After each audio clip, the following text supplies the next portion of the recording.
ଏହି 10 ଲୋକ କେବେ ଆପଣଙ୍କ ବନ୍ଧୁ ନୁହେଁ, ସେମାନେ ଫେକ୍ ଫ୍ରେଣ୍ଡ। ପ୍ରଥମ, ଯେଉଁମାନେ କେବଳ ଆପଣଙ୍କ ସହିତ ଭଲ ସମୟରେ ଥାନ୍ତି। ଦ୍ୱିତୀୟ, ସେମାନେ ବାରମ୍ବାର ନିଜ ଦେଇଥିବା କଥାକୁ ଭାଙ୍ଗିଥାନ୍ତି, କେବେ ରଖନ୍ତି ନାହିଁ। ତୃତୀୟ, କିଛି କଥାକୁ ଅନୁଶୀଳନ ନ କରି ସହଜରେ ଯେଉଁମାନେ ଆପଣଙ୍କୁ ସମାଲୋଚନା କରନ୍ତି।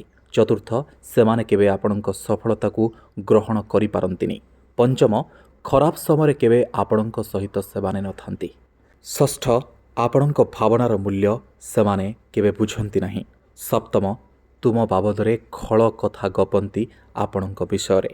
ଅଷ୍ଟମ, ଆପଣଙ୍କ ସଫଳତା ତାଙ୍କ ପାଇଁ ସବୁବେଳେ ଅସହିଷ୍ଣୁ ହୋଇଥାଏ। ନବମ, ସେମାନେ ବହୁତ ସ୍ୱାର୍ଥପର, ସବୁବେଳେ ନିଜ କଥା ହିଁ ଭାବନ୍ତି। ଦଶମ, ସେମାନଙ୍କ ଆବଶ୍ୟକତା ବେଳେ ଜକେଇ ହୁଅନ୍ତି, ଅନ୍ୟ ସମୟରେ ନଥାନ୍ତି। ଭଲ ଲାଗିଥିଲେ କଥାଟି ନିଶ୍ଚୟ ସେୟାର କରିବେ ଏବଂ ଆମକୁ ନିଶ୍ଚୟ ଫଲୋ କରିବେ। ଜୟ